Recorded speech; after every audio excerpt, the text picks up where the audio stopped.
Ça, Mesdames et messieurs, bienvenue sur ce nouveau épisode du Weekend AB Show. Nous sommes de retour. Ça va, je suis entier, un petit peu cabossé. et avec le Euh, champion du RS Super Eh, the Heavyweight. champ has a name, my man. Félicitations, Attends, mon gars. je me la trimballer toute l'émission là sur le dos. Non, félicitations, Voilà. Maïdi, bravo.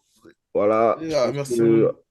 après, tu as dû recevoir 1 milliard de messages, parce que moi, j'ai reçu 1 milliard de messages pour toi. Donc, Ah ouais, bah merci beaucoup. ouais, je Ça fait pense que tu plaisir. as dû recevoir plein, plein de messages. Et félicitations, mon gros. Bah merci. Allez, elle fait l'émission avec nous. Mais est-ce que tu peux la mettre autour de ta taille ou elle est trop petite? Parce que j'ai vu, ils ont gagné. Faut que je mette Eh, sur de la taille. tu sais, gros, écoute, j'étais même pas surpris parce que tu vois, quand tu fais les shootings sur la Fight Week là, Ouais, et ben t'as vu, tu fais plusieurs pauses avec. Et je te jure, Alexis, il essaie de me la mettre. autour de la taille. Il dit, gros, c'est moi, ça passe pas, gros. Et en plus, ces bâtards de Taylor et Abdul, je leur ai dit, ça rentre pas, ils ont voulu forcer. Ils se sont dit, ouais, ça va rentrer. Allez, on va faire un régime forcé là. Oui. Mais Bon, en bon, tout cas, félicitations, mon Ibi. merci, Bravo. Mika. On va revenir sur le RS. Comme on n'a pas fait l'épisode la semaine dernière, parce qu'Ibi était concentré sur son combat, c'est normal. Du coup, je vais vite fait revenir parce que nous, on avait fait, en fait, on avait tourné une vidéo, c'était le dimanche midi, et du coup, on n'avait pas pu revenir sur l'Hexagone MMA 17. Oui, que Ça t'avais commenté. ouais, ça fait presque 2 semaines maintenant, mais en fait, on ne l'avait pas fait. C'était celui qui s'est déroulé au Zénith de Paris. Mhm. Donc, que dire de cet événement? Moi, je retiens, je vais retenir une chose, c'est la performance de Kady Magomedov. Voilà, franchement, Qui devait affronter Wilson Varela de base pour la ceinture. exactement. Wilson, en gros, on voit bien qu'il se concentre sur le KSW. Euh, donc, il a affronté un Brésilien. Bah, franchement, il lui a marché dessus. Grosse performance, en tout cas, de Kady Magomedov qui confirme ce que je pense de lui et qui potentiellement va être un futur Montré, grand. c'est bon. Ouais. Il est invaincu 7-0. Bah écoute, j'ai hâte de voir désormais maintenant des match-ups un peu plus intéressants pour lui. Et voilà. Ensuite, on a eu un autre combat qui était archi intéressant. C'était Bourama Kamara contre Levi Kariel. Et en fait, Bourama, il m'a étonné parce que il a gagné le combat en allant au sol. Et franchement, il a fait un super combat alors qu'au premier round, il s'est fait durement toucher Ouais. par Lévy. Et après, avec intelligence, il a réussi à revenir dans le combat et il s'est imposé assez facilement. Donc, félicitations à lui. Et enfin, le dernier combat sur lequel je reviens, mais c'est plus parce que c'est le main event qu'autre chose, c'est Grégory Bouchlagem, donc Greg Ouais. MMA. Bon, voilà, il gagne en 1 minute. Franchement, je vais pas. Bon, il n'y a rien à dire du combat. Le mec était clairement en dessous de son niveau. Et je pense que même le public s'est un peu lassé comment dirais-je? De Tu sais, l'opposition et tout, genre en, de. en fait, tu vois, il a vraiment des fans et il a une fan base solide, tu vois. Maintenant, je Ouais. pense que le public s'est lassé d'avoir des faire-valoir comme ça, quoi. Là, pour le coup, Mhm. il y avait vraiment même pas d'opposition qui lui a été proposée.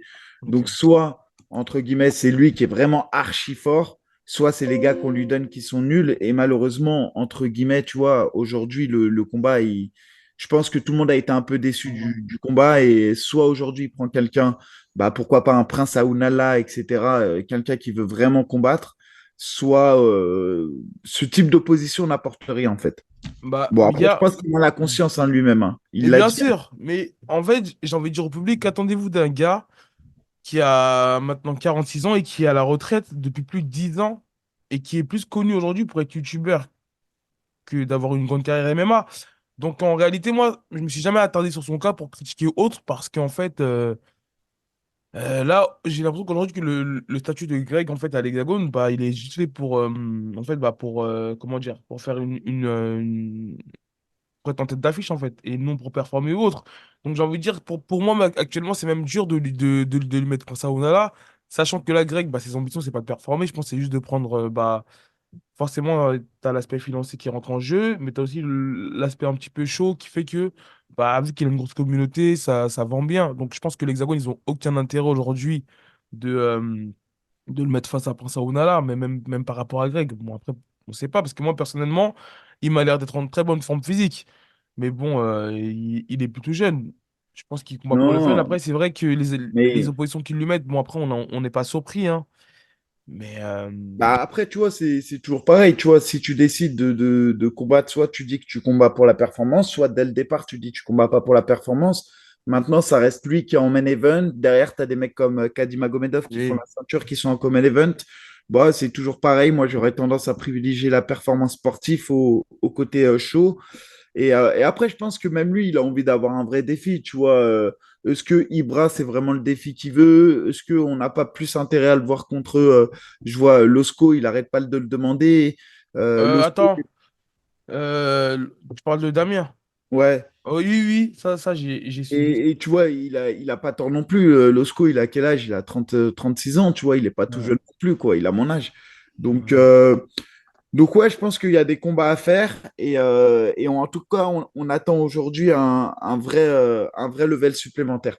Mais c'est vrai, Et, j'ai vu que et le. sur cette carte, il y avait un autre combattant qui combattait. C'est Zakaria Hamou, Tarzan, Oui, qui a fait son premier combat pro. Et franchement, il a fait un archi bon combat. Et même son adversaire, je l'ai trouvé vraiment avec beaucoup de résilience. Et je c'était un pense que combat son équitable. adversaire aussi, on le reverra dans la cage. Donc, félicitations à eux. Beau combat. Bah, bravo, en plus, ses premiers débuts, c'est son premier combat pro, ça, hein. Exactement. La semaine d'après, donc il y a une semaine de ça, on a eu un hexagone MMA 18 donc, qui s'est enchaîné. On a eu la victoire de Michael Aljarouj qui a gagné la ceinture face à un super finish Chez face au Flyweight. Brésilien au deuxième round. Ouais. Franchement, il a mis un super finish, il a proposé des belles choses.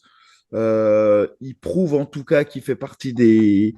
Bah, lui ou Nicolas Leblond sont les meilleurs actuellement de leur catégorie Ouais, flyweight en France.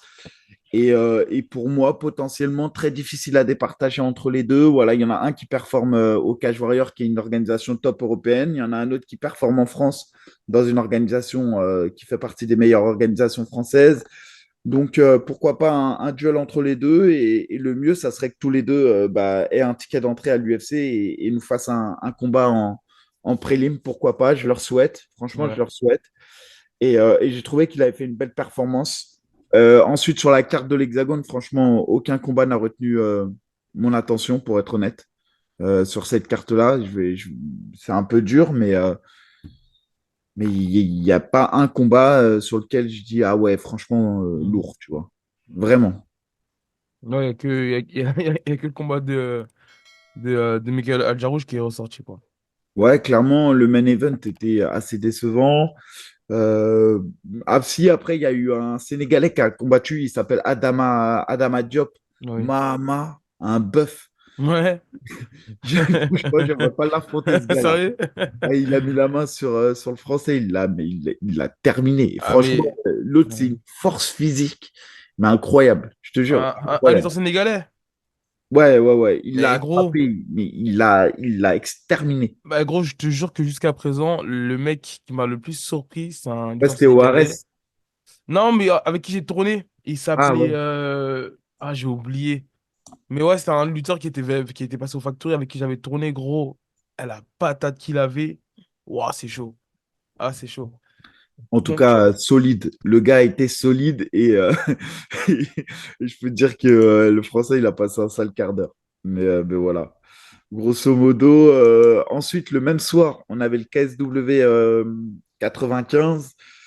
Et en plus, c'est un ancien partenaire de notre salle ouais, qui combattait, Morgan Agboulou. Malheureusement pour lui, il se fait soumettre aux premières minutes du combat. Après, franchement, ils lui ont pas donné un cadeau, hein. ouais. Ils lui ont donné un mec qui avait 6-0. J'ai pas le sentiment que le match-up était fait pour faire briller Morgan. Je suis pas sûr aussi que l'organisation, en termes de profil qui va lui être proposé, soit une organisation dans laquelle il puisse briller. Parce que lui, c'est un profil quand même qui a un bon striking. Striker, ouais. C'est quelqu'un qui a encore, selon moi, besoin d'expérience, tu vois, pour se construire. C'est quelqu'un qui est, entre guillemets, un palmarès un peu mitigé. Et je suis pas sûr que le KSW, avec les profils de lutteurs trapus et tout, ce soit la meilleure organisation pour qu'il puisse s'exprimer. Maintenant, c'est le choix qu'il a fait et je lui souhaite de performer. Mais c'est vrai que ce premier combat a été difficile pour lui. Après, c'est vrai qu'il a fait un. Il a signé un contrat multi-fight. Ce qui est bien, c'est que maintenant, bah, on a vu qu'avec l'annonce du KSW, là, d'ailleurs, qui seront. Enfin, qui vont s'implanter un peu plus en France. Donc, bah, ça va sûrement lui permettre de pouvoir combattre plus souvent en France et au KSW. Après, c'est vrai, comme tu as dit, ils ont une catégorie aussi qui est assez fournie. Il est en welterweight, si je me trompe pas, Ouais, Morgan. ouais. Donc, mais a priori, il s'est blessé sur un premier échange, sur un calf kick. Et je crois qu'il a eu une blessure qui l'a fait sortir de son combat. Ouais, Donc, mais c'est ce que j'ai non, pu mais ça, entendre. je doute pas de ça, tu vois. Ouais. Mais le problème, c'est que le niveau des Walters, là-bas, il est ce qu'il est. Et c'est surtout que c'est des buffs. Ouais. On le sait, le KSW, si tu les mets au test antidopage, je pense que la moitié du roster polonais, il saute, faut dire la vérité. Et malheureusement pour lui, il va tomber que sur des buffs, des mecs qui vont frapper Ouais. fort, des mecs, et je suis pas sûr que ce soit la meilleure organisation. Je suis pas sûr que ce soit un super bon choix, tu vois. Le KSW, c'est soit tu es extraordinairement fort techniquement et tu as déjà du bagage, soit il vaut mieux se construire ailleurs que d'aller au KSW. Mais c'est vrai que Maintenant, j'étais un petit peu c'est surpris de voir sa signature au KSW. On l'avait vu s'exprimer à plusieurs reprises au MMA GP. Donc, je suis en plus, surtout qu'aujourd'hui, il y a de quoi faire en France avec l'Hexagone, le RS, même le le COF, COF. ouais, il y a des Mais après, organes. voilà, je pense que c'est un choix de sa part et de son équipe, hein. Donc, un bon rétablissement à lui. Et lors de ce KSW 95, justement, en entrée de main card, ils ont annoncé justement la signature de Saladin Parnasse. Et Saladin bah, était rentré dans la scène pour, comment dirais-je, bah, pour fêter sa signature. Donc, bah voilà, c'est un choix. Aujourd'hui, bah, je crois que les chiffres font qu'il n'y a même pas de débat, entre guillemets, tu vois. Vu les salaires qu'ils ont proposés à Saladin, bah, en vrai, qu'est-ce que tu veux dire? J'y vais la tête la première, hein, je fonce. J'y vais, gros, j'y vais en Écoute, sautant comme ça. ouais, je te jure, je vais réagir si tu me le permets. Moi, j'étais pas surpris. Parce qu'à un moment donné, je sais pas si je te rappelle, je crois que c'est le inside de RMC quand Saladin il combat Mircea à Paris. Et après, en fait, j'avais vu l'extrait sur la story de Maître Fumé. T'avais le Martin, je vais pas dire son nom de famille, je le connais, je vais l'écorcher. Et il disait une sorte de phrase, en gros, là, ça va être compliqué, en gros, pour les autres tu sais, genre, de pouvoir s'aligner avec nous. Donc, non, très honnêtement, même si sportivement, moi, mon avis, bah, forcément, il va être. J'ai le mien. Bah, je suis content pour lui parce que, comme ils l'ont dit là sur Maître Fumé, à peu près environ 600 000 par combat, gros, c'est énorme. Je sais pas si Ouais. les gens ils se rendent compte, gros, c'est énorme. Donc, Après, là, il a signé, ouais, il a signé 4 combats. Je pense qu'il y a quand même quelque chose de progressif. Donc, je sais pas si son ah, dernier combat, il est à 600 000. Ça veut dire que dans le premier combat, il doit être un peu aux alentours de 400. J'imagine, tu vois. Je sais pas trop la teneur du contrat, mais j'imagine que c'est un truc qui monte avec un dernier combat à 600 000. En plus, ils ont négocié un truc sur 18 mois. Ça veut dire que en vrai, dans 18 mois, bah, il peut soit renégocier, soit partir à l'UFC. Il sera encore tout frais. Faut rappeler l'âge de Saladin, il est encore ouais. jeune. Donc, bah, franchement, Mais moi, personnellement, encore, je suis dans ce cas-là, ne me parlez plus du UFC ou autre. Non, mais faut être honnête, parce que ouais, ouais. même la motivation, tu prends, je sais pas moi, tes 5 combats, euh, comme tu as dit, peut-être que c'est progressif, donc pourquoi en fait aller s'entêter à retourner à l'UFC? C'est mon avis, hein. Surtout là, il a 26 ans, quoi. Ça veut dire que potentiellement, à 28 ans, il est millionnaire. Il est capital santé, bah, plutôt bon. Ouais. Il est double champ dans son organisation. Bon, bah voilà, quoi. Que tu veux que je te dise? Moi, personnellement, le seul regret que j'ai, c'est qu'on va devoir mettre une croix, pour le moment, en tout cas, pour le moment, sur des affrontements, des potentiels affrontements comme Saladin Ouais, US, Arnold Allen et tout pour le ouais, c'est moment. ça, exactement. Et Pour comme j'ai l'instant, dit, ça ne peut pas être un choix regrettable parce que bah, à la fin de la carrière, tu regardes ton compte en banque et tu dis, OK, est-ce que j'ai fait les bons choix? Est-ce que j'ai fait les bons combats? Est-ce que bah j'ai bien ouais. été managé? Mais non, moi, c'est le seul regret que je peux avoir. En Mais un sinon, combat, il touche plus que 95% des combattants français sur une mais année en il cumulé. y a pas que les combattants français. Dis-toi Non, mais que en Chad cumulé, Mendes, je parle. ouais, Chad Mendes, qui à l'époque, bah, qui a été dans le top 15 de l'UFC pendant un bon moment, qui a combattu à plusieurs reprises pour le titre, lorsqu'il a été au Bark Knuckles, il me semble qu'il a pris 300 000 ou 600 000 et il a dit qu'il n'a jamais été autant payé. Donc en fait, je ne sais pas si vous vous rendez compte en gros de... Ah, c'est une dinguerie. C'est fou, donc Ouais, c'est une dinguerie. bravo à eux et à son équipe. Mais sinon, c'est fort. Donc, félicitations à eux. Et bah, Voilà. a priori, au plus, il y aura un KSW d'ici fin d'année, il me semble, si j'ai Fin bien compris d'année, ouais. l'info qu'ils ont balancé, Maître C'est Fumier, au en mois de décembre, mois si de j'ai bien décembre. compris. Ouais. Donc, bah écoute, ça sera. Et moi, je pense qu'on peut même pas forcément exclure un potentiel Varela Saladin, hein. Je t'assure, hein. Je pense que ça peut être en décembre un banger de ouf, hein. J'ai apprécié la réponse de Varela lorsque ça lui a été posé justement sur le dernier KSW.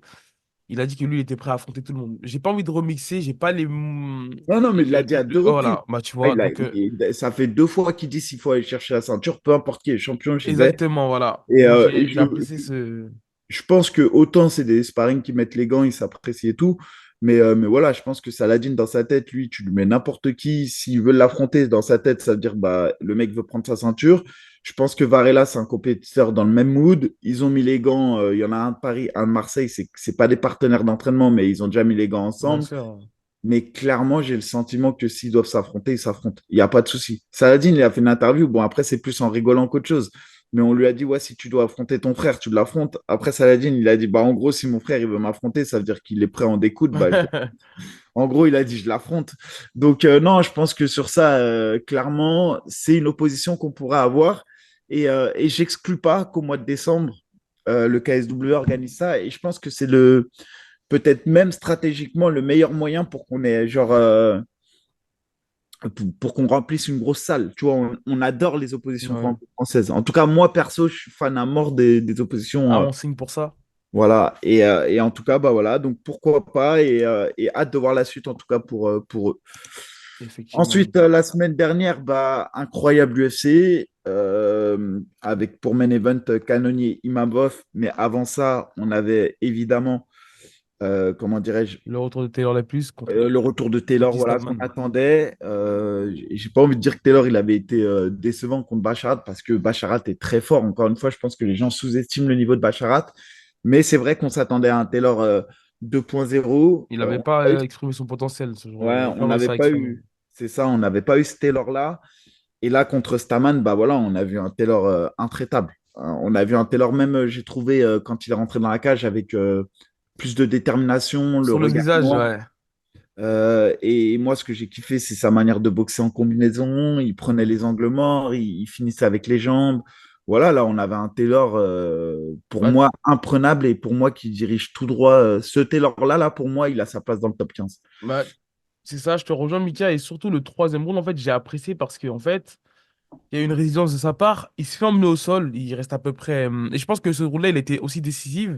Et lorsqu'il se relève, tu vois les mauvaises intentions qu'il a. Et on sait qu'aujourd'hui, ça compte énormément, en fait, d'avoir cette intention de finir sur chaque frappe. Et c'est ce qu'il a fait Taylor. Ça veut dire qu'en gros, il se relève. Ok, il y a eu une dépense d'énergie. Son adversaire, il a marqué ses points, mais la moitié du round, en fait, du troisième round, il a vraiment montré qu'il voulait finir le combat. Et tu sais, il a vraiment aussi gagné le centre de la cage. Il a voulu taper fort. Comme tu as dit, il boxait en combinaison. Et je pense qu'il lui manquait vraiment ce petit facteur-là. Taylor, c'était les frappes significatives. En fait, il met du volume, il a une très très belle allonge, mais on a l'impression que il lui manquait ce truc-là, ce truc qui fait qu'il arrive à connecter ses adversaires. Et là, en fait, bah, il est venu avec ce petit truc-là en plus. Et c'est marrant parce qu'il a dit, il est venu dans les vestiaires lorsque je combattais, il a dit, on en a parlé rapidement. Il a dit qu'en plus, il fait un travail avec un préparateur mental. J'ai Ouais, oublié ouais. son nom, donc je m'en excuse. Et il a dit qu'il lui a chuchoté des mots dans l'oreille, ça l'a galvanisé. Donc, félicitations à lui, c'était une belle performance de sa part. Non, mais on sent qu'il y a une préparation mentale pour ce combat. Je pense que aussi, il faut pas oublier que il avait affronté Lugan, donc il n'y avait pas forcément un manque de travail dans la cage entre guillemets. Mais Oui. contre Lugan, on sait le contexte il était difficile. Ouais. Il est revenu face à Bacharat. Ouais, il y avait tout un tas de trucs qui fait que il n'était pas encore, à mon avis, à 100%.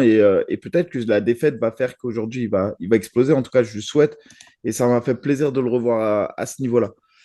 Ah. Sur la même carte, d'ailleurs, dans sa catégorie de poids, il y avait le petit protégé d'ailleurs de l'UFC, mais assez impressionnant quand même, Raoul Rosas Junior. Paul Rosas, ouais. Ouais, Mm. franchement, Ricky Turcios, pour ceux qui connaissent pas, c'est pas un, genre, c'est pas facile, tu vois. Il est fort, Turcios. Ouais. C'est quelqu'un qui a pas forcément une grosse expérience à l'UFC, mais il est dur. Il est dur, il sait tout faire. Et franchement, la manière dont comment dirais-je, dont le petit jeune lui a roulé dessus, c'est incroyable. Il est extrêmement Il a fort. été finalisé dans le troisième round. Ouais, non, au deuxième, il a Deuxième fini au round. deuxième round, mais il faut voir la pression qu'il lui a mis. C'est-à-dire qu'en pied-point, il était un peu touché, mais dès qu'il lui a mis la main dessus, il a une agressivité au sol. Il est très solide. Ouais. Franchement, et tu sais quoi, au vu de la hype, parce qu'en fait, je trouve que Taylor, le problème, c'est qu'il manque de hype autour de lui, tu vois. Parce que le niveau, il l'a. En Europe, on le connaît, et je pense que les Américains, ils le connaissent pas, ce qui est assez normal. Les Américains, à part si t'es américain, ils ne te connaissent pas. Et je pense que c'est des types de combats comme ça qu'il faut pour Taylor, et je rêverais d'avoir ce combat-là. Hum, je sais pas, mais quand même, moi, j'aurais plus vu, j'aurais plus un Cody Garbrandt, par exemple, Oui, tu vois. après, tu vois, ça fait partie des combats, en tout cas, qui vont Ça, faire c'est que, quelque chose qui va lui faire, qui fait qu'il sera connu, justement, sur la en, scène internationale. ouais, c'est ça, de prendre un Ouais. ancien champ, Garbrandt. Après, il y en a un autre, hein, j'oublie tout le temps son nom, connu dans la KT. Bref, en tout cas, il lui faut aujourd'hui un Oui. blaze, même si c'est un mec qui est un peu, on va dire, sur le déclin, entre guillemets. Mais il faut un blaze maintenant, ou un mec qui a une grosse hype, parce que c'est ce qui manque à Taylor aujourd'hui, je pense, c'est d'être connu du public plus large du MMA Ouais. mondial. Et pour la petite histoire, même lorsqu'on avait reçu Taylor, on en avait parlé. À l'époque, lorsqu'il Marc avait Munoz, signé non? à Pedro Munoz. Ouais, Pedro Munoz, ouais, bien vu. Et à l'époque, lorsqu'on en avait parlé, d'ailleurs, on avait ressorti le tweet. Je crois que c'était avec Tito Vera qu'il y avait un petit call entre Taylor et Tito Vera. Et Tito Vera qui a combattu récemment pour la ceinture contre Sean O'Malley. Donc, oui, en tout cas, oui, je te rejoins là-dessus qu'il faut un nom qui va le propulser, on va dire, sur la scène internationale. Mais tout d'abord, je pense qu'il sera de retour à l'UFC Paris. Il a dit que c'était bon signe car les gars de l'UFC lui ont dit on se revoit à Paris. Donc, c'est chouette de sa part. Ouais, clairement, mais de toute manière, je pense que là, il faut qu'il se repose. C'est trop tôt pour recombattre, espérer recombattre entre là maintenant et le mois de septembre.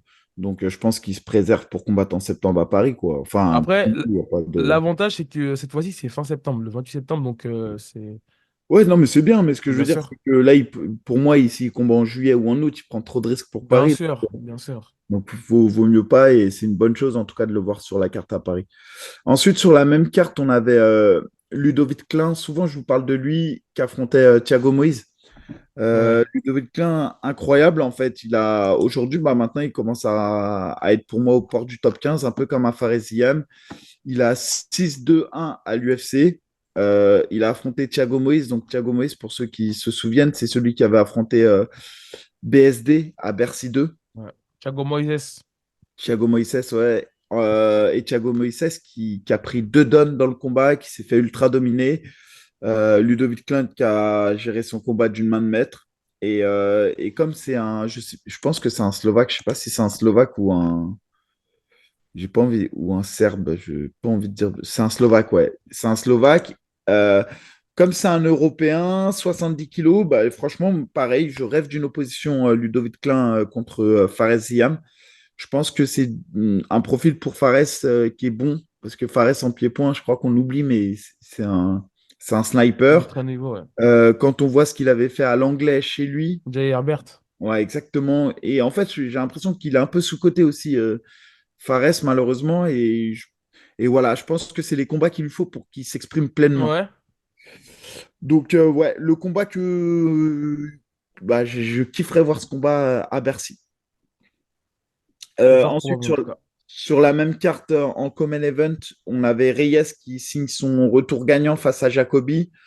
Super performance de Reyes. Ouais, franchement, ça me fait plaisir de le revoir à ce niveau-là parce que ça a été la descente aux enfers suite à son combat contre John Jones. Ça faisait longtemps qu'il n'avait pas signé une victoire. Dis-toi que depuis John Jones, il n'a jamais regagné. Donc Ouais. c'est depuis 2020. En plus, il avait pris des KO dramatiques entre-temps.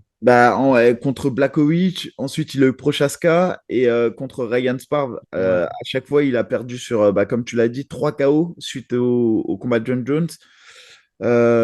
Depuis 2020, il n'a pas gagné et là il fait un comeback de ouf. Enfin, Ouais. il signe une victoire de ouf, magnifique. Donc franchement, ça me fait plaisir de revoir Reyes et hâte de voir ce que ça va donner par la suite. Et enfin, Et enfin, le main Le main event entre event. Nassourdine Imavov et Jared Cannonier. Notre Nasruddin national. Et voilà, bah, Nassour qui confirme ce qu'on a toujours pensé de lui. Comme je sais que les gens ils rigolaient l'année dernière quand je disais que pour moi il avait le potentiel pour le titre, quand je disais que Strickland à 93 c'est pas Strickland à 84, que bah franchement ça me fait plaisir parce que je me suis pas trompé et parce qu'aujourd'hui on voit bien qu'il est capable de rivaliser avec le Le meilleur gratin de sa mondial. catégorie. On rappelle quand même Canonier, c'est un gars qui a jamais été mis arrêté, en tout cas chez les 84 kilos, c'est un gars qui a jamais été mis KO ou soumis. C'est un gars qui s'est incliné face à Adesanya et Whittaker à 84 kilos, mais c'est un gars qui a gagné Sean Strickland, qui a gagné Vettori.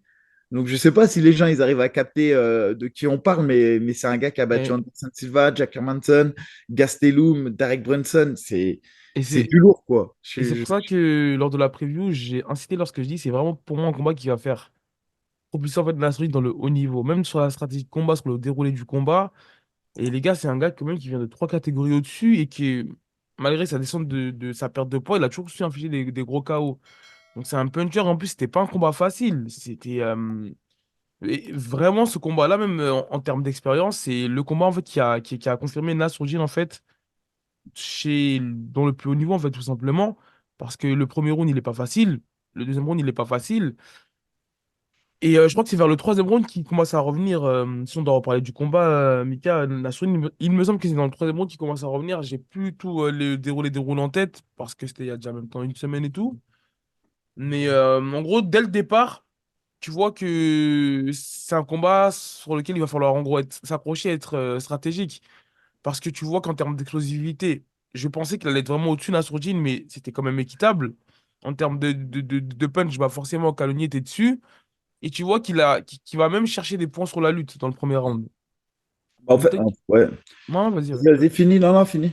Non, non, je vais pas plus développer que ça, mais en gros, j'ai été un petit peu surpris, moi, en tout cas je vais pas dire sur la condition, mais sur la performance de Calogné, sur les déroulés des rounds. Franchement, j'ai été surpris. Je m'attendais pas à autant de pression de sa part et tout, tu vois, et il a bien touché en tout cas sur les premiers rounds, donc j'étais assez surpris quand même. Bah, en fait, la première chose, c'est qu'on a pu voir que le canonnier était en forme. Ça veut dire qu'aujourd'hui, on a un Assour qui a battu un canonnier en forme. Ouais. On a Canonnier qui, au premier round, bah, a bien géré. Son anglaise, il n'a pas laissé forcément Nassourdine avoir le temps de s'exprimer. Nassourdine n'a pas forcément trouvé bien sa distance dans le premier round. Canonnier, à chaque fois qu'il a pu, est parti coller contre la cage. Et c'est vrai qu'on s'est dit, putain, ça va être chaud parce que, il avait l'air en forme. Mm. Après, ce que j'ai trouvé intéressant, c'est qu'à aucun moment Nassourdine n'est allé au sol. Il a toujours bien défendu. Et je trouve que on n'en parle pas assez, mais il a une qualité de lutte défensive qui est assez incroyable, Nassour. Et chose qu'il a démontré dans le combat et qu'il n'avait pas forcément montré, c'est que son anglaise est restée ultra performante derrière ces phases-là. Ouais. C'est-à-dire que derrière, il arrivait tout de suite à relancer son effort et à boxer. Ouais. J'ai trouvé aussi que son temps de réaction, j'ai pu lui reprocher parfois, enfin reprocher, c'est un bien grand mot, mais des fois je trouve qu'il acceptait trop parfois la lutte contre la Le cage. cache, Et là, j'ai oui, trouvé qu'il mettait plus de cœur à vite bouger les fesses d'un côté et de l'autre pour casser justement les phases de corps à corps. Deuxième round, on a un peu la même physionomie de combat, mais on a un Assourdine qui touche un peu plus, mais on a Cannonier qui fait le taf. ouais, Et on commence à sentir à la fin du deuxième que Cannonier il fatigue. c'est ça. Mais potentiellement, le deuxième round, on est à 2-0. Potentiellement. Je te rejoins. Et le troisième round, pour moi, il y a une différence dans le combat. On voit bien, là, on commence à. Effectivement, on a un temps de contrôle qui est supérieur toujours pour Canonnier. Mais en termes de dommages, déjà, pour moi, Nassourdine, il reprend l'avantage. Je parle en termes de dommages purs. Nassourdine, même s'il n'y a pas eu Ouais. beaucoup de phases de corps, on voit que Nassourdine, quand il frappe, ça commence à faire peur à Canonnier. On voit Oui. aussi que les frappes de Canonnier deviennent moins inquiétantes.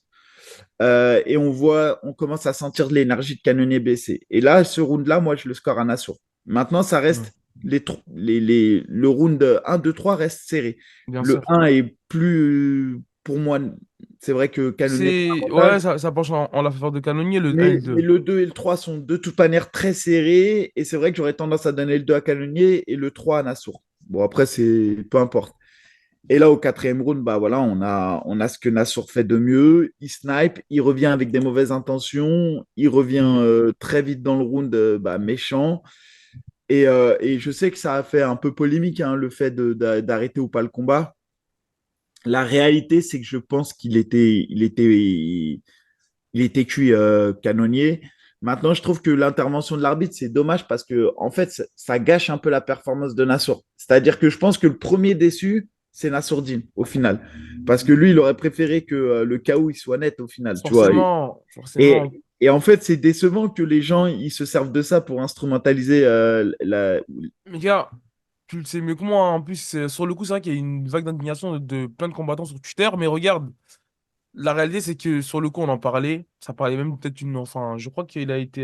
C'est Jared Cannonier qui a dit qu'il voulait sa revanche à Paris. Mais la réalité, c'est que au final, on va se souvenir que Nassourdine a stoppé Jared Cannonier. C'est vrai que sur le coup, à mon avis, que lorsqu'il rentre dans le vestiaire et qu'il regarde le combat, il se dit ouais, il aurait peut-être préféré marquer le coup sur un gros KO, sur un knockout pur et dur. Mais très honnêtement, c'est beau ce qu'il a fait. En plus, j'ai bien aimé, moi, la partie coaching, tu sais, à l'appel du quatrième round ou du troisième, quand Nicolas, il lui dit, bon là, on commence à être fatigué, il n'y a plus de in and out, pose-toi et des bons appuis en gros dur pour bien connecter. Et ça a marché. Donc, et moi, il y a toujours un truc qui me surprend chez Nassourdine, c'est en fait sa vitesse d'exécution, son T'as explosivité. vu, il y a un mec, je sais plus, il a dit quoi? Il a dit même tu me au ralenti, ça va vite. Non, c'est Et fou, tu vois. il a ce bras arrière là qui part pas. Oui, En tout cas, tout ça pour dire que bah, moi, Nassour, clairement, voilà, franchement, il pourrait presque avoir sa place pour le titre. C'est-à-dire que pour moi, soit il affronte Sean Strickland, ou soit il. Surtout qu'il y a un combat quand même qui était censé donner la suite un peu de la catégorie, c'est qu'on devait avoir Whittaker face à Shimaev. C'est-à-dire que celui au point de vue de la performance méritait le plus son title shot, c'était Whittaker s'il gagnait. Et celui d'un point de vue de la hype, s'il gagnait, méritait son titre, c'était Shimaev. Maintenant que Shimaev a été à pull out, entre guillemets, aujourd'hui, on se retrouve dans la configuration quasiment inévitable que si Whittaker gagne, bah, il va avoir sa chance pour le titre et qu'on se dirige, à mon avis, vers un Sean Strickland Nassour 2. il y a eu un call-out encore en plus un énième call-out de la part de Nasruddin après le combat. Je sais pas si stratégiquement c'est la meilleure chose à faire. En fait, le problème c'est que regarde, le point d'amélioration que Nasruddin doit avoir, j'ai l'impression que c'est sa part de son ego. On l'a vu par exemple avec, bon, même si l'histoire est ancienne, même si on dirait il y a un Nasruddin, une amélioration de Nasruddin entre-temps, il y a beaucoup de changements autour de lui. Tu sais, lorsqu'il affronte, comment il s'appelle la grande gueule là, à l'UFC là, j'oublie toujours son nom. Chris Curtis. Et, avant Chris Curtis. Ah, Buckley. Buckley. On a vu qu'il voilà, il est sorti du combat, limite où il est même peut-être trop rentré dans le combat parce que Buckley l'a trash talké, tout ceci, tout cela. On a vu que contre Strickland, pareil, il y a eu du trash talk de la part de Strickland. On a vu que ça a pillé le Golden Routine. Pareil avec Chris Curtis lorsqu'il affronte Dolidze et que Chris Curtis il s'amuse en gros à lui lancer des pics en dehors de la cage. Nassour il sort du combat carrément pour foncer vers Chris Curtis, tu vois. Donc on voit que lorsque tu utilises son ego, ça te sort du combat et voilà. Et en fait, là, le fait de trash talk Sean Strickland, je trouve que ça montre que, bah, au-delà de l'aspect sportif, il a été piqué par l'ego. Donc là, Ah, il moi, fait je une suis belle pas. performance. Moi, je suis Sur, pas d'accord parce que moi, je le vois encore si on va dire Sean Strickland il était derrière lui au classement, je dirais ouais, bien sûr, faut mais sauf l'arrêter. que, en gros, je sais pas comment t'expliquer, mais c'est ma manière de voir les choses. Là, tu viens de taper Canoni, on a énuméré son palmarès, c'est du haut niveau, il a combattu pour la ceinture et tout. Je sais pas si c'était la meilleure chose à faire, en tout cas, stratégiquement, sur la com, d'aller trash talk. C'est mon Bah avis. ouais, en Après, fait, le forcément. truc c'est que le mois de juin pour la KTD 84, on l'a vu, on a vu Sean Strickland affronter Costa. Ensuite, on a vu Nassour affronter, comment dirais-je, Canonnier. Ouais. Et ensuite, on a Shimaev Whittaker. Et on sait qu'on a Adesanya Duplessis. Ça veut dire que la KT, elle est bloquée, entre guillemets. Mais Donc, regarde. Non, vas-y, excuse-moi, vas-y. non, et du coup, la KT, elle est bloquée. Donc, en fait, il n'y avait pas mille solutions suite à ce combat. Soit, c'était soit forcément l'un des trois vainqueurs avait son combat pour le titre et les Mhm. deux autres s'affrontaient. Et je pense que Nassour, il a compris que bah, le combat le plus, Mhm. on va dire, le plus classique pour lui, ça allait être d'affronter, comment dirais-je, Strickland. Et moi, je pense que, voilà, c'est soit on lui donne sa chance pour le titre, soit Strickland. Mais Maintenant, forcément, ce combat, je pense qu'il va se refaire à un moment donné. Tu sais, même quand ouais, tu c'est regardes le clair. classement, Nassouni, il est quatrième. Robert Whittaker, troisième. Adesanya, deuxième. Chase Strickland, il est numéro un et c'est Bah, il c'est est pour ça que je champion. pense que c'est un combat qui l'amène vers l'avant. C'est un combat, encore une fois, comme je te dis, je pense que de toute manière, celui qui devait affronter le vainqueur de Duplessis Adesanya, forcément, ça allait être soit Whittaker, soit Shimaev. Mika, en gros, je pense que même pour faire réagir Sean Strickland, la meilleure, en fait, selon moi, en plus, Sean Strickland, il a réagi, il a dit que Nassouni, qu'il n'aura pas sa revanche. Je pense que la meilleure chose à faire, même pour titiller l'ego de Sean Strickland, ça aurait été de dire, OK, là, je viens de taper le numéro 5, donnez-moi ma chance pour le titre. Et là, peut-être que Sean Strickland, il aurait réagi en disant, mais gros, qu'est-ce que je raconte? Je t'ai tapé il y a quelques temps, je suis numéro 1, non, c'est à mon tour. OK. Là, on rentre dans un truc un peu équitable où ça peut être un talk. Je pense que la meilleure manière, en tout cas, d'appeler Sean Strickland, ça aurait été de faire ouais, de faire une sortie médiatique de cette manière-là. Mais en tout cas, voilà, ça ne change rien à sa performance. Félicitations à lui. Et par contre, j'ai été dégoûté parce que, tiens, moi, j'arrête les nuits blanches. Je regardais tout le matin. Je suis pas au courant du résultat, gros. Je reçois une notification. Je crois que c'est Assure qui sort un podcast au deuxième round, hein. Et moi, je vois que c'est chaud le combat. Et je vois la sourdine, sauf j'arrête Canonnier. Et qu'au quatrième round, gros, j'ai dit, waouh, on peut pas me spoiler comme ça, tu vois. Ouais, bah, après, franchement, c'était, moi, je l'ai vécu, je l'ai commenté, c'était incroyable. Franchement, j'ai passé une belle soirée à commenter cet événement. Et voilà, après, hâte de voir la suite, en tout cas pour lui. Ben, je me dis que potentiellement, à Bercy contre Strickland, ça serait un Ah, en common plus, event, un main ah event de oui, folie, forcément. En plus, on sait que je pense. les récents dires de Jean Claude sur la France et tout, ah, il va être très bien accueilli à Et, Bercy, hein. et tu sais que même Chris Curtis, il a dit que Ouais. l'arrêt d'arbitre n'était pas trop, trop tôt, hein. Il a dit qu'Annonay était cuit. Mhm. Ouais, ouais, Ouais, c'est et vrai. Alors que pourtant, c'est son plus grand haters. exactement, c'est pour ça que je te dis ça. Mais voilà, donc en tout cas, pourquoi pas un Asur Sean Strickland en Common ou Main Event? On l'espère en tout cas. Et bah, en tout cas, merci pour ces mises à jour. Parce que c'est vrai que le KSW avec les Garonne et Michael Aljaroud, moi, ça m'était passé sous le nez. Pourtant, j'ai vu quelques extraits, notamment la performance de Michael Aljaroud, mais voilà. On Ouais, est, il a mis un beau finish, hein. on est à jour. On est à jour, mesdames, messieurs. Donc, Et on finit avec bah, forcément le RS1 de ce week-end. Après, toi, tu l'as vécu de l'intérieur, donc tu me feras ouais. de l'intérieur. Moi, je l'ai vu un peu de l'extérieur. Euh, que Et, dire? bah, écoute, moi, juste un petit ressenti de l'intérieur, parce que c'était des questions qui se posaient concernant le changement et tout. Je trouve qu'il n'y a aucun changement en tant que combattant, quand t'es, même sûrement en tant que spectateur, hein, quand tu t'assistes à un RS, de l'intérieur ou de l'extérieur, hein, parce que c'est des choses qui ne nous concernent pas. Tout ce qui est, euh, tout ce qui est en gros. J'ai, tu vois, tout ce qui est, peut-être tout ce qui se dirige dans l'organe, on ne le voit pas. Donc, juste pour répondre à ça, parce que je sais qu'il y a lors de la conférence de presse, d'ailleurs, ils ont changé le format conférence, je sais pas si tu as pu suivre. Il y a Fred de Gaulle qui pose une question et qui était, je pense que c'était une question qui voulait un petit peu titiller et en gros, qui disait que c'est qui les boss d'Ares maintenant et tout, et qu'est-ce que ça change pour nous, mais ça change rien. En tout cas, moi, personnellement, ça change rien, que ce soit Fernand ou maintenant qui était là, et maintenant que ce soit Slam, bah, ça change rien. Notre but, nous, c'est de venir, de performer, de gagner, de faire le show. Donc voilà. Après, que dire? Bah, une fatigue comme une autre, hein. Une fatigue comme une autre. Moi, personnellement, j'ai pas eu d'appréhension, de nouvelle appréhension parce que j'étais en common event. La seule appréhension que j'avais, et en plus, je t'ai posé la question, je crois, à 2-3 jours du combat. Je t'ai dit, hey, Mika, t'as déjà fait un 5 rounds. Je voulais juste savoir ce que ça fait, tu vois. Je voulais un petit peu me rassurer. Moi, c'était juste la seule appréhension que j'avais.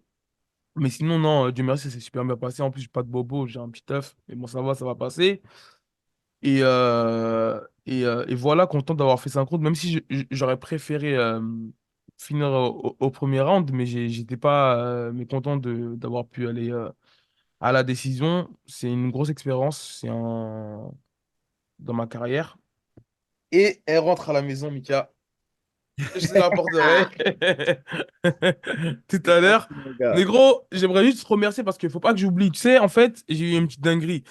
Euh, j'ai- c'est la faute du RS. Il y a eu un problème, tu sais, de flocage et j'avais les sponsors. Et du coup, en fait, ils ont floqué sur le mauvais maillot. Tu sais, en fait, Ah ouais, donc, t'as pas ouais, respecté tes sponsors. c'est dommage. Mais en tout cas, un gros big up à Pierre-Élico Travaux. franchement, qui me soutient là depuis peu. Et malheureusement, j'ai pas pu porter fièrement, en gros, les logos de son entreprise. Mais voilà, je tiens à le remercier et à Antoine que j'ai croisé il y a quelques temps, là, quelques semaines en arrière, Lift It. Franchement, il m'a mis très très bien. Tu sais, en fait, moi, bah, vous me connaissez, j'ai des problèmes avec le poids. Et je te jure, Mika, il y a encore 3 semaines, j'étais à presque 130.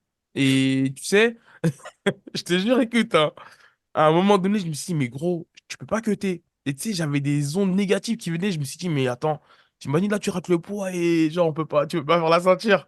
Et je l'ai croisé et tout. Il m'a fait un programme. Il m'a mis bien, même durant la fight avec ses plats et tout.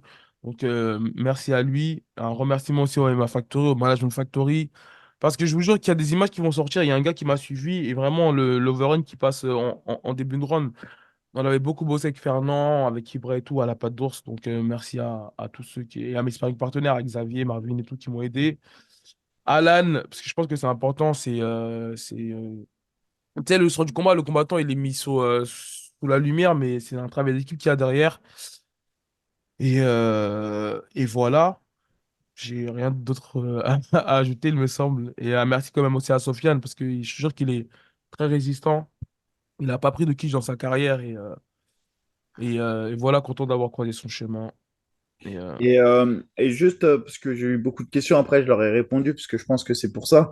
Parce que beaucoup se posent la question de savoir pourquoi Johnny était dans ton coin. Moi, ce ouais. que je leur ai dit, en fait, c'est parce que normalement, dans un coin de combattant, il faut forcément une personne diplômée.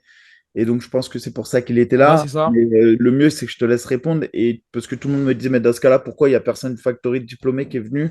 Bah, Donc, en fait, déjà, merci à lui de s'être rendu disponible. En fait, le jour du combat, le matin, j'ai les dirigeants d'Ares qui m'appellent et qui me disent, ouais, il faut quelqu'un qui a le BF2. Et genre, vraiment, on était à quelques heures du combat. Donc, j'étais avec Ibra et il me dit, bah, il y a Johnny. Et moi, ça aurait été compliqué pour moi de chercher même une personne du Factory parce que je sais que tous les coins, ils étaient déjà faits.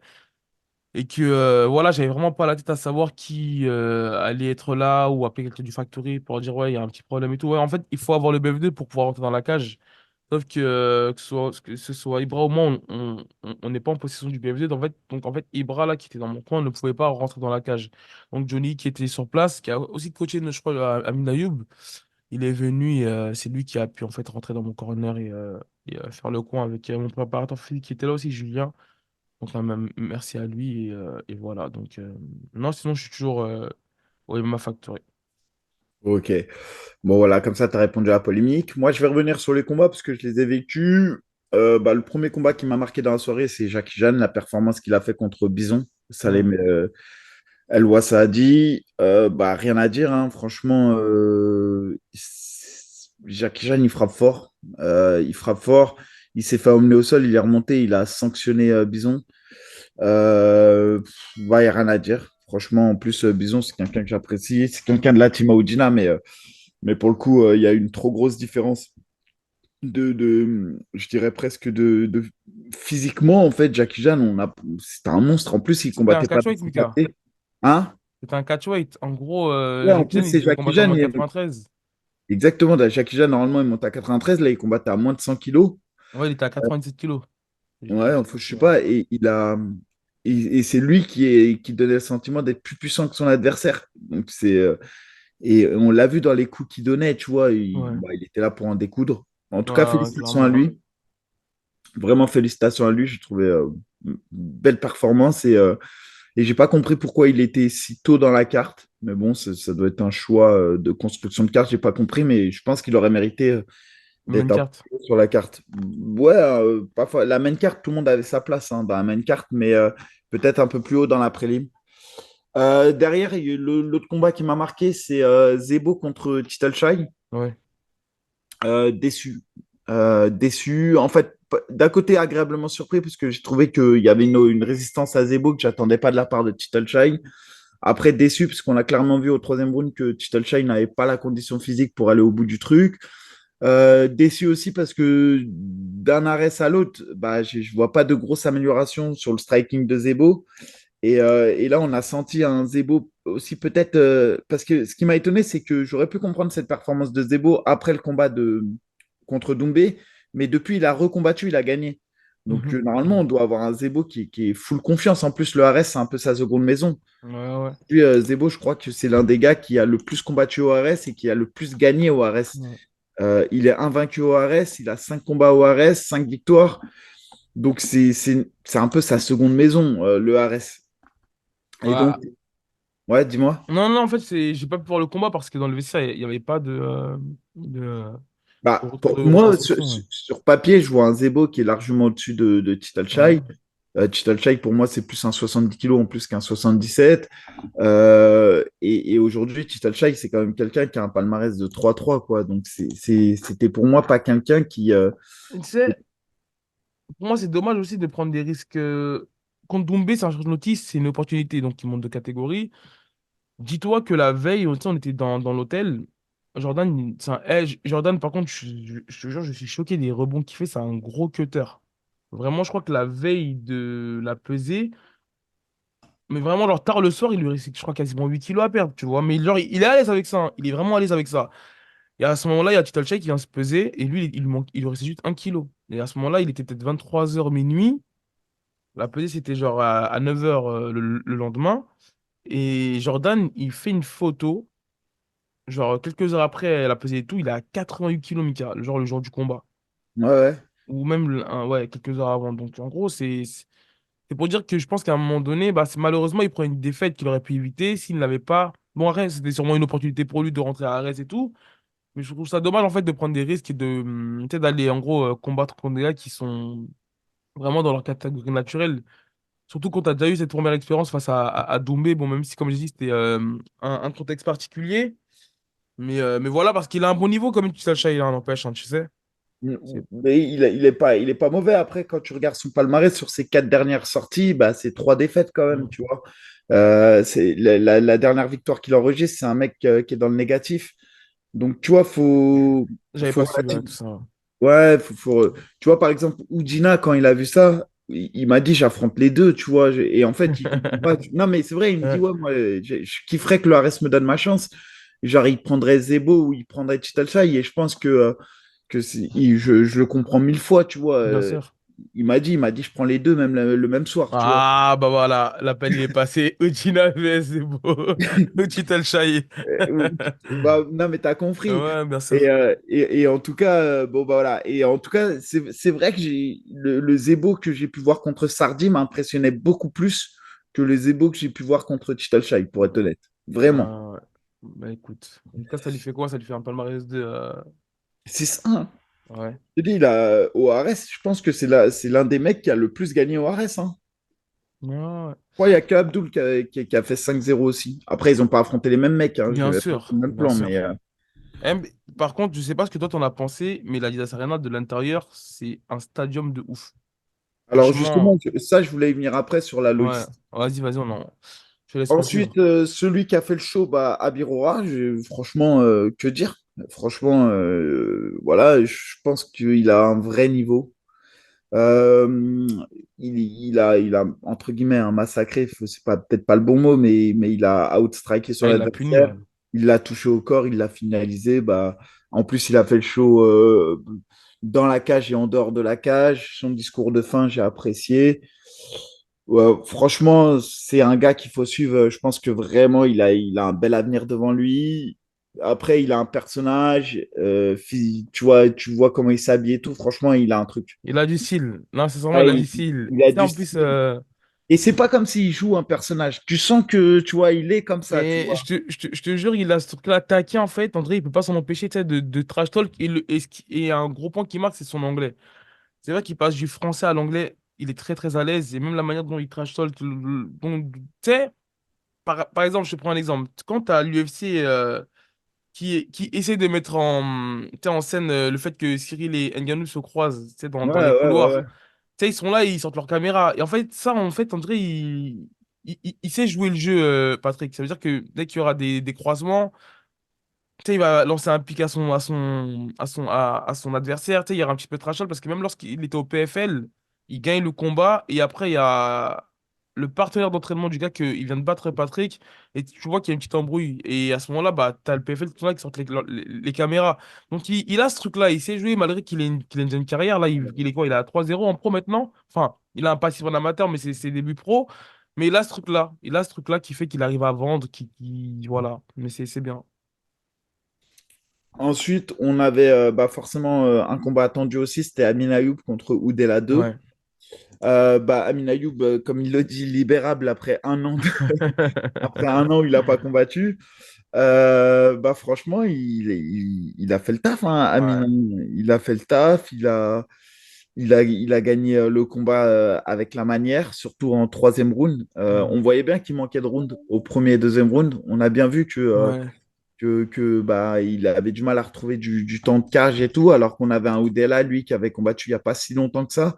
Donc peut-être un peu plus en jambes ou du moins plus à l'aise dans la cage. D'ailleurs, je trouve qu'il a laissé passer sa chance, Oudela, et c'est assez dommage, parce que je pense il avait des phases de combat où il aurait pu être avec un peu plus d'intelligence, peut-être marquer les rounds.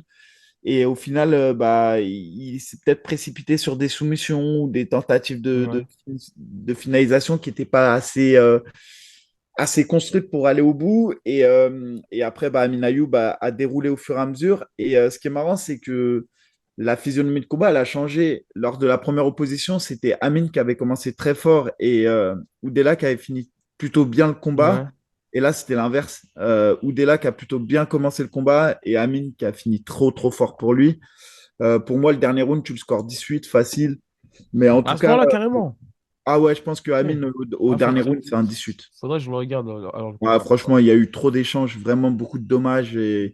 Après, il n'a pas démérité Oudela, mais malheureusement, il a fait que de la survie au dernier round. C'est un showman, Amine, hein. Même, tu sais, il fait du trash talk qui est mignon. J'aime bien, tu vois. C'est un trash talk sans manquer de respect. Et tu vois qu'il est cool, Ouais, posé, il il va est avec son adversaire. espiègle. Il est Ah ouais, espiègle. C'est pas malveillant, quoi, mais c'est c'est drôle. ça. Ensuite, on a eu Aboubakar Younousov qui a raté la pesée, donc du coup, pas de combat pour la ceinture.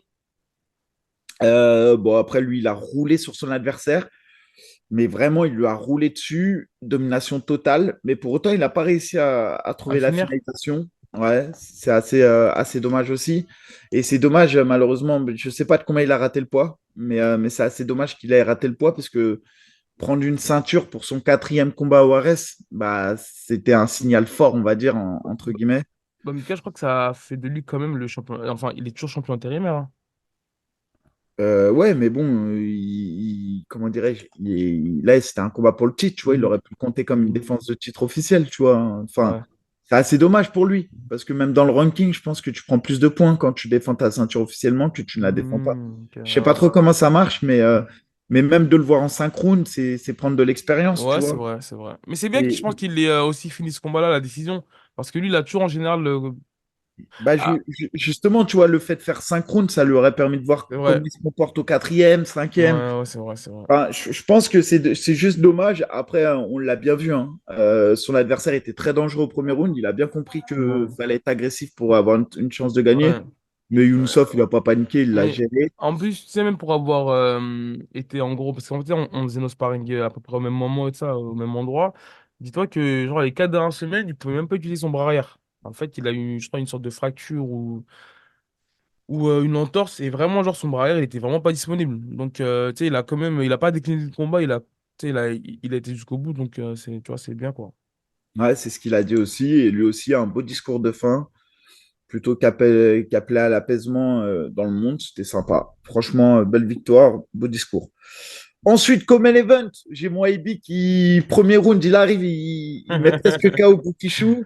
Là, je me voyais déjà remporter le jackpot. Et après, Ah, Mika, tu as fait durer le suspense pendant 5 rounds. Après, on va pas se mentir, c'était pas le combat le plus spectaculaire qui soit. Ouais. Mais par contre, ce que j'ai kiffé, moi, c'est les amener au sol.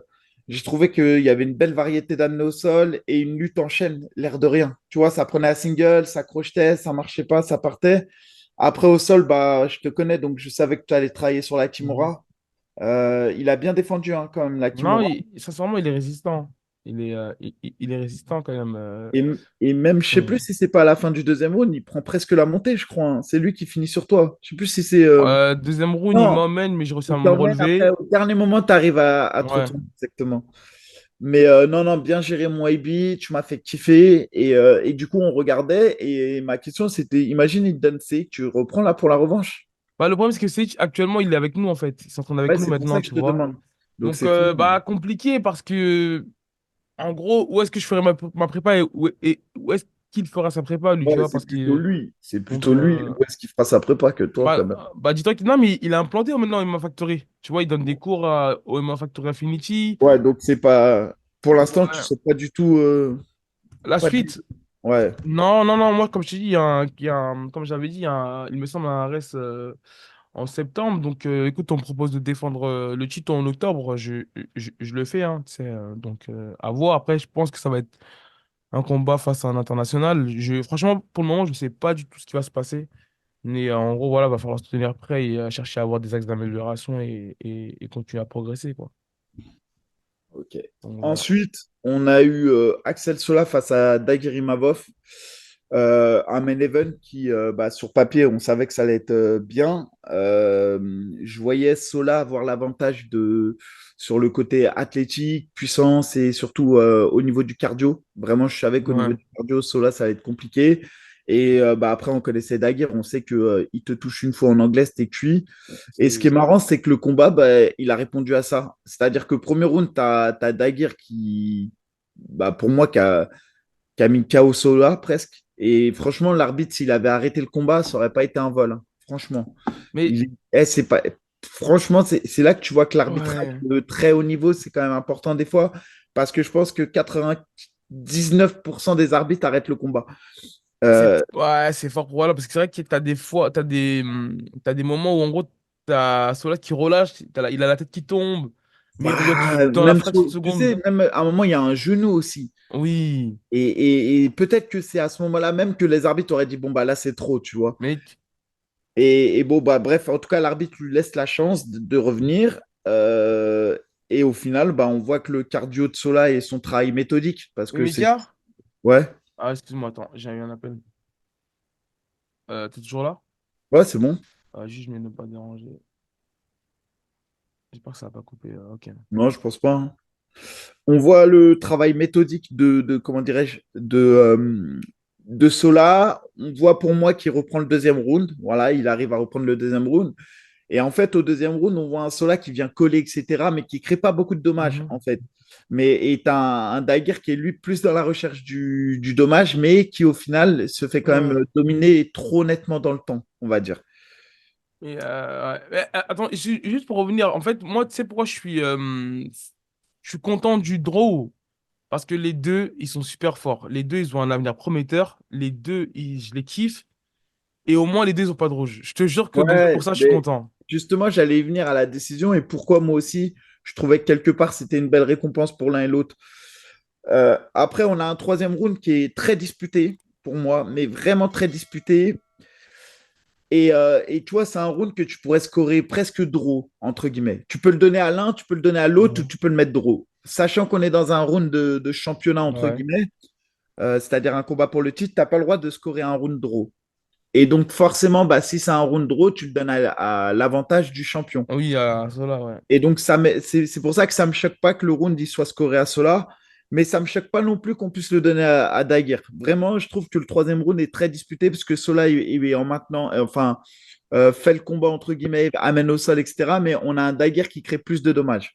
Et Mika, juste une petite question. Tu sais, moi, par exemple, j'ai noté le round 18, je pense, comme tout le monde pour Daguerre. Mais est-ce que le Ouais. round 2, parce qu'il me semble qu'il y a un contrôle quasiment du début du round jusqu'à la fin du round. Est-ce qu'on peut le scorer 18, ce genre de round? Impossible, parce que Ok. le 18, c'est en termes de dommages et tout. Ok. Et alors que là, on est sur un Un catch. contrôle. Ok.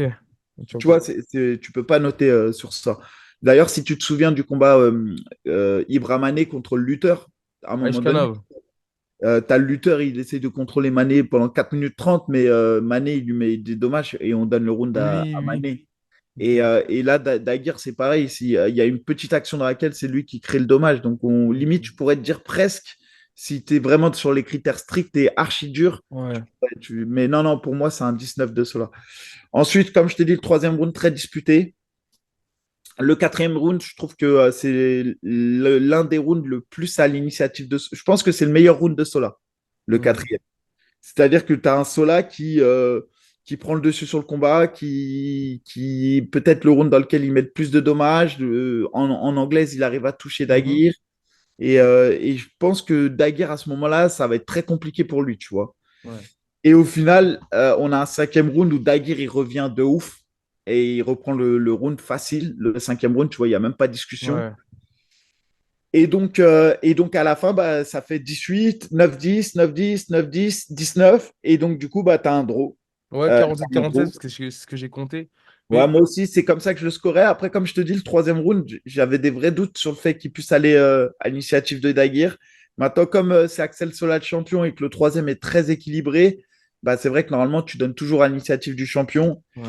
Et après, je te rejoins totalement sur le fait qu'au final, c'est peut-être la meilleure décision qu'il puisse y avoir sur ce combat, dans le sens où on a deux très grands champions, tu vois, ils se Ouais. sont affrontés, on a vu que les deux se valaient, on en a un, il est tout jeune dans le game, c'est Axel Sola, Ouais. enfin, quand je dis tout jeune, il est, Il a 29 ouais, c'est jeune. ouais, et puis surtout, il a un gros parcours amateur et tout, donc je parle pas jeune en termes d'expérience, mais beaucoup de choses à faire. On a un Daguerre qui est quand même plus âgé, qui a 32 ans. Et en fait, j'ai plus envie qu'ils s'affrontent. Pour moi, ça sera. Ouais, je te J'ai jure, je suis même pas d'accord envie avec qu'ils toi. fassent un rematch. Ouais. Ouais. C'est-à-dire que pour moi, le rematch, il sera forcément moins bien que la première édition. En fait, quand tu as été spectateur de ce combat-là, tu peux pas espérer que ça soit mieux que ce combat-là. On a eu du rebondissement, on a eu du don, on a eu un combat qui a fait comme ça, comme ça, Ouais, comme ça. ouais, ouais. En fait, moi, j'ai envie qu'on s'arrête là-dessus. Et en fait, j'ai envie de leur dire bon vent. Genre, bah, Ouais, non, c'est vrai, bonne route. ils ont montré que Ouais, Solai, il avait le niveau pour aller au plus haut niveau. Ils ont montré que Daguerre, il avait le niveau pour aller au plus haut niveau. Et en fait, maintenant, j'ai envie de leur dire bon vent, allez prendre vos chèques dans des grosses ouais, organisations. c'est vrai. Et voilà, tu vois, j'ai. Non, je te rejoins. Mais tu sais, c'est fou parce que, dis-toi, moi, à l'époque, j'aurais scoré 3 rounds à 2. Donc, j'aurais dit, bah, forcément, c'est Sola qui gagne. Mais en fait, il y a les pointages. Donc, tu sais, j'ai rattrapé le combat il y a quelques heures. Là, et quand, bah, j'ai noté, bah, finalement, quand j'ai dit ça fait 47-47. Donc, c'est là où, en gros, Exactement. on met un match nul. Mais je te rejoins Et il y en a là-dessus, hein. beaucoup qui ne comprennent pas ça encore, tu vois, parce que j'ai mon Ouais, pote, par exemple, Bilal, il ne comprend pas. Il me dit, ouais, 18 au premier, mais c'est round par round. Je dis, bah, que tu n'as pas compris. Il me dit, bah, ça fait 3 rounds à 2. J'ai dit, mais non, tu scores round par round et ouais, ensuite tu additionnes tous les trucs, tu euh, vois. Et après, c'est là qu'il a capté le ouais, délire. c'est Et ça. c'est pour ça, les gens dans leur tête, des fois, ils ne comprennent pas trop les histoires de points de pénalité Ouais, et ouais, les histoires de scorer 18. Mais des fois, ça fait basculer les combats, hein. bien On ne sûr. se rend pas compte, mais ça fait vraiment Ouais. basculer les combats. Mais, non, mais tu sais, même la manière dont il revient comme Sola, Non, mais gros, il revient des enfers. Je sais pas si les gens ils se rendent compte. non, mais c'est Sola. Même son discours de fin montre que c'est un champion. Ouais, c'est C'est-à-dire vrai. Parce qu'à qu'en la plus, il a fait une belle performance, hein, mais lui, il est forcément, je pense, resté sur le down du premier round. Mais et puis il Mais est déçu. Mais ce que je veux oui, dire, c'est que il y a que un champion qui peut être aussi humble dans une performance comme ça. Tu vois ce euh, que je veux dire? Il y a qu'un champion qui peut se comporter comme ça. ouais. Après, moi, j'ai toujours dit, je le trouve tellement détaché. Sola, euh, C'est un il, il a, personnage. il a un comportement qui questionne sur ses émotions et tout. Tu vois, il me fait penser un peu à Mansour parfois. Cette froideur qu'il a avec le combat, tu vois, c'est quelqu'un qui n'est pas assujetti aux émotions. C'est quelqu'un qui est très froid, qui répond de manière un peu robotique. Et on voit dans sa manière de combattre, il est très Mm. méthodique. Il est Ouais, non, jamais. moi, tu sais, On, je te jure, il a. Excuse-moi, vas-y. on voit bien, tu vois, qu'il n'est pas assujetti aux émotions. Et après, je reviens aussi sur l'incroyable performance de Daguerre, tu vois, quand même, Mhm. on le met, il revient, il combat son niveau de sol au premier round, comment il réagit, il se prôle, il réajuste. C'est impressionnant, son niveau d'anglais est impressionnant. Tu rajoutes les jambes à Daguerre et c'est fini, il n'y a plus personne qui le bat. Il a un coup d'œil de ouf. Non, mais les frères, ils sont trop forts. Ouais, non, c'est fort, ouais, c'est fort. Et souvent, tu sais, je me disais, plein de fois, je l'ai dit à l'entraînement que Daguerre était meilleur techniquement que Nassour. Et franchement, je crois encore pouvoir dire que Daguerre est meilleur techniquement que Nassour. Je te jure que. Bah, en fait, Dakir, il a une boxe. Ils ont. Comment dire? Dans la forme, les deux, ils ont une boxe un peu c'était dans la chi, dans la manière de bouger. Mais sauf que t'en as un qui lance des flèches, la sourdine, et t'en as un qui lance des lance-roquettes. Quand il Ouais, c'est touche, vrai. il te fait mal. C'est Et vrai. Non, sa boxe, elle est propre. La manière dont il bloque, son coup d'œil, ses mouvements de buste, c'est du miel, comme on dit. En tout cas, Ouais, c'est félicitations à eux deux, du... mais forcément, il y en a un qui doit être déçu parce qu'il rentre sans la ceinture. Et Daguerre, Sola, bon, on voit que forcément, il est aussi déçu, mais les deux, en tout cas, s'ils écoutent ce podcast, ils ont vraiment leur place Ouais, et parmi les puis plus grands. Et ils ont c'est... pris un chèque à 10 000. Ah Donc, oui, c'est vrai qu'il y a eu la performance, tu ils vois, ont eu la performance, du c'est Fight of the mérité. Night, donc ils sont bien récompensés. Et, euh, et voilà, non, donc bravo à eux et bravo à tout le monde. Ouais. Donc, Et voilà, après, je pense qu'on peut revenir sur deux annulations qui marquent quand même ouais, bien vu. l'UFC. Assez déçu, Shimaev, malheureusement, qui a des problèmes de santé qui sont assez récurrents hein, quand même, l'air de rien. C'est Euh, vrai que c'est Shimaev. la énième fois ouais, qu'il y a une annulation pour Avant, je ça. pensais que c'était le Covid, mais je pense qu'il a quand même quelque chose de plus grave. Il le Ouais. dit pas forcément, mais ça questionne quand même. Après, je pense que Alice Kirov, c'est potentiellement un putain de bourbier hein, pour Whittaker.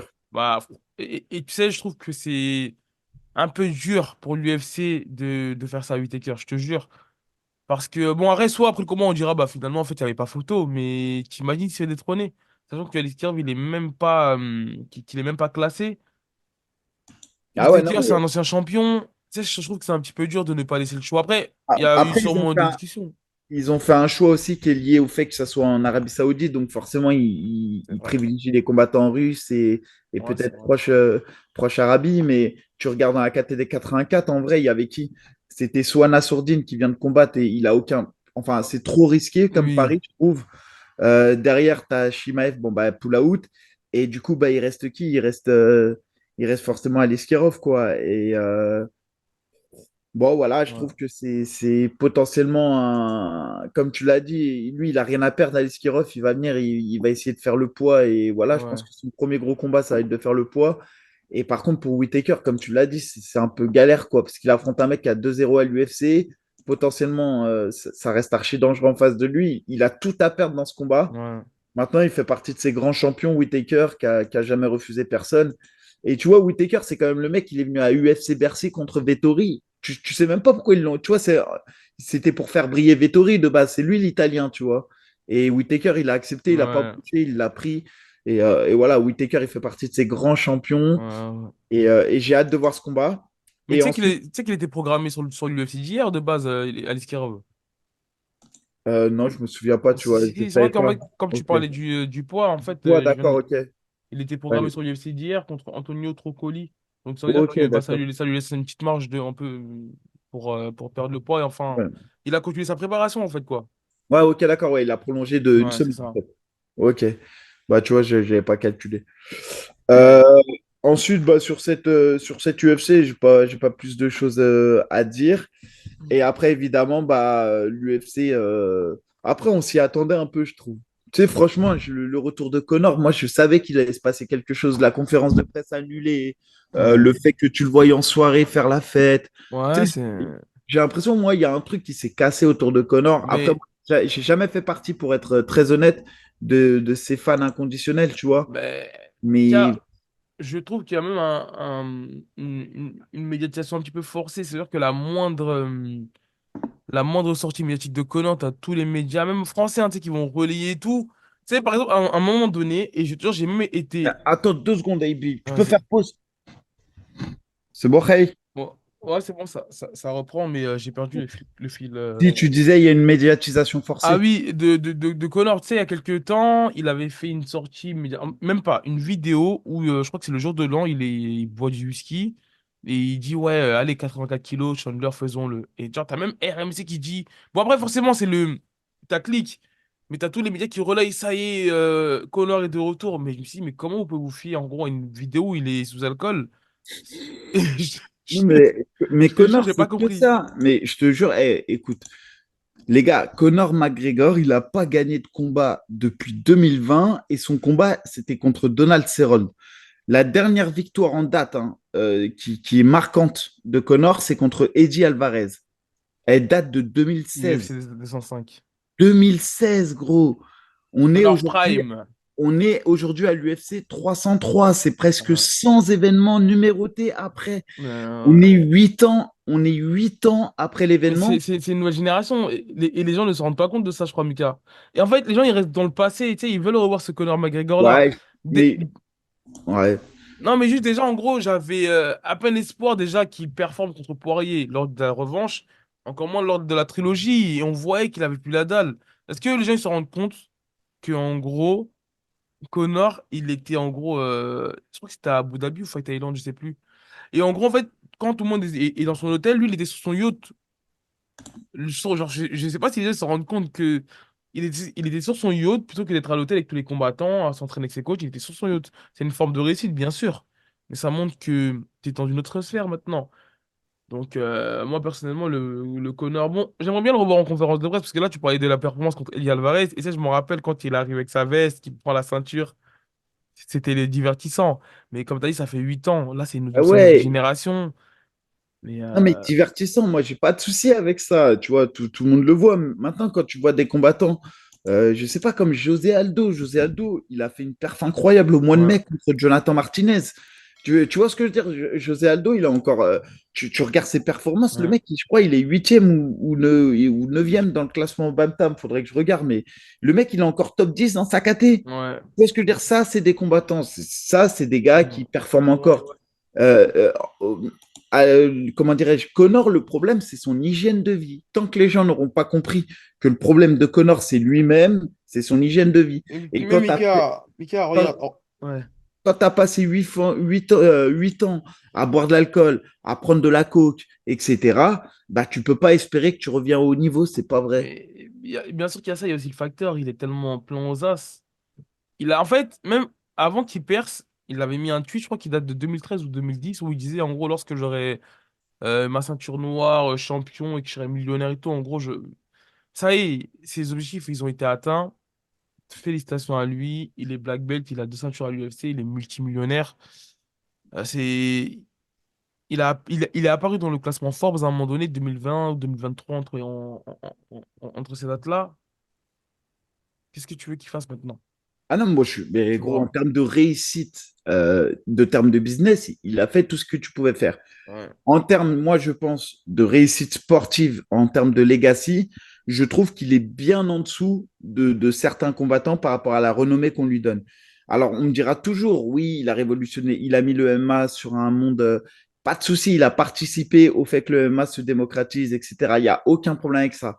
Maintenant, du point de vue de la performance, je suis persuadé que Connor, s'il avait voulu être le grand champion qui dit être, il aurait continué à 66 kilos et ça aurait été certainement l'un des plus grands champions de tous les temps. Bourbier, ouais. Mais la réalité est que malheureusement, ses déboires et son hygiène de vie fait que c'est pas le champion qui est à la hauteur de ce qu'il croit être aujourd'hui.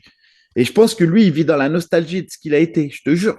Bah, moi, Mika, justement, j'ai l'impression que non. J'ai l'impression qu'il fait croire, mais qu'il est détaché.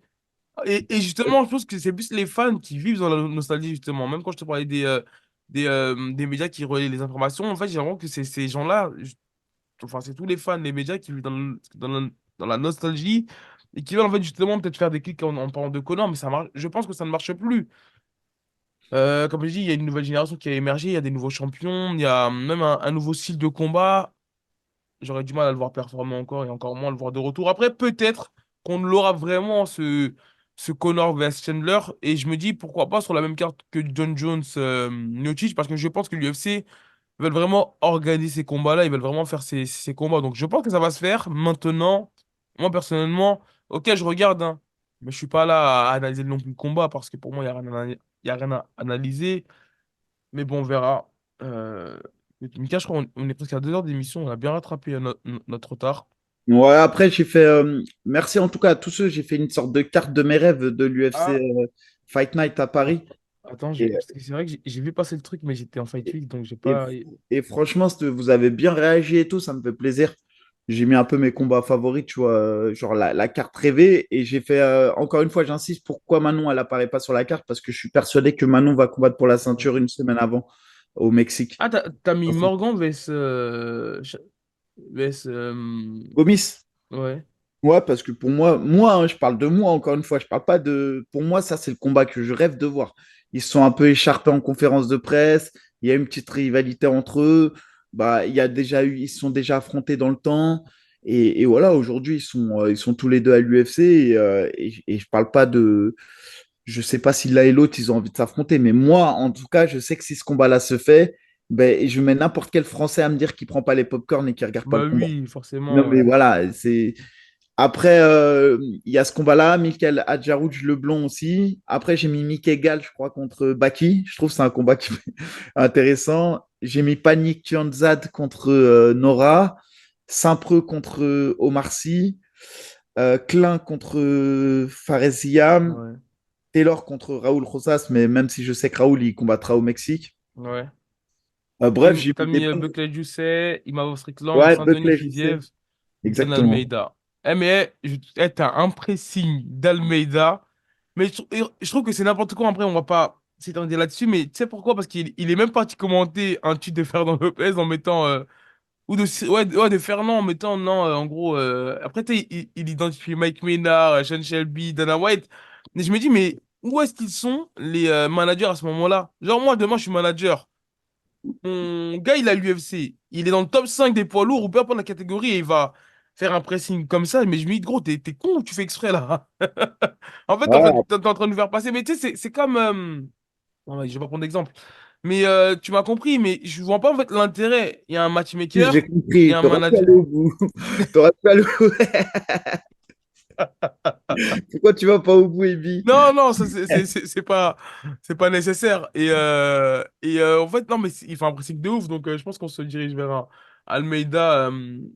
Cyril Bah, Gane à l'UFC Paris. À un moment donné, j'ai vu Marcin Tibora, mais c'est pas vrai en fait. Marcin non, Tibora, il est après, contre Spivak. non, la seule chose que je me dis, quoi, peut-être ils attendent de voir Pavlovich contre Volkov, là, à la fin du mois.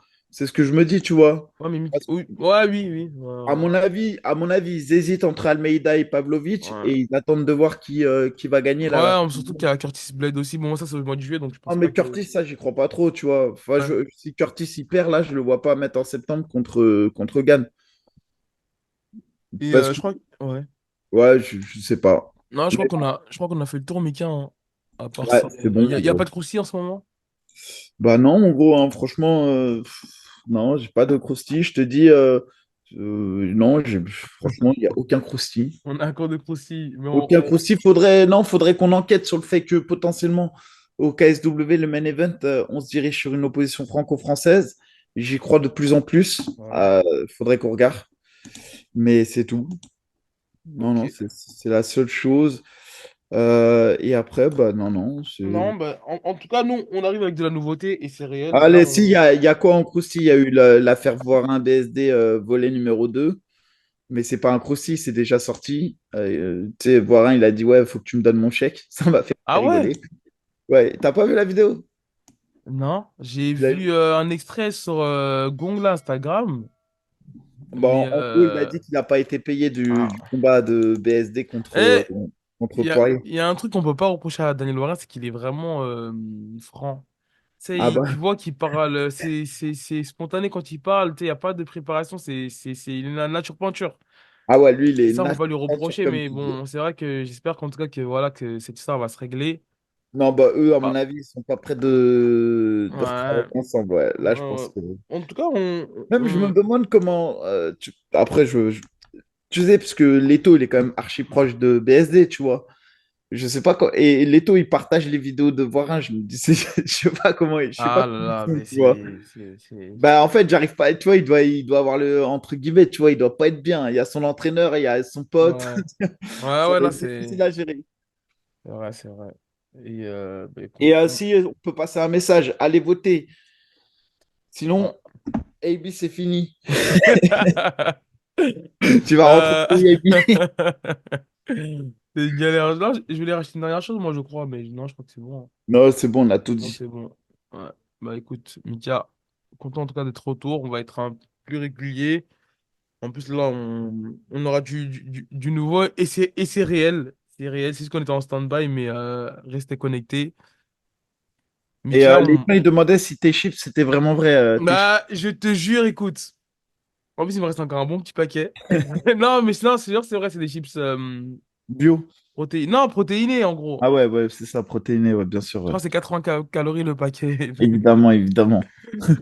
Et Bon, allez, bah vas-y, merci à tous en tout cas, merci de vos messages, merci de votre fidélité. N'oubliez pas de vous abonner, il faut qu'on passe je sais pas, le cap des 30 000, on a à peine à 15 000 abonnés.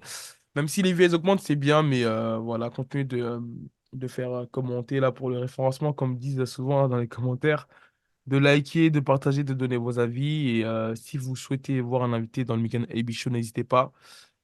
Et, on et devrait recevoir prochainement, Yves comment Landu? dirais-je, Yves Landu et Azael. Donc, Et surtout. Azaël, ouais. Donc on aura en tout cas le temps, Inch'Allah, de faire un peu le tour des combattants et même d'acteurs du MMA en général.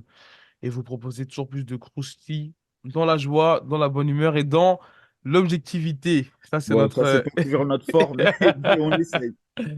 Donc merci à tous et bah, écoutez, passez une bonne semaine, hein, une bonne journée, prenez soin de vous et à très vite. À bientôt. Ciao, les gars.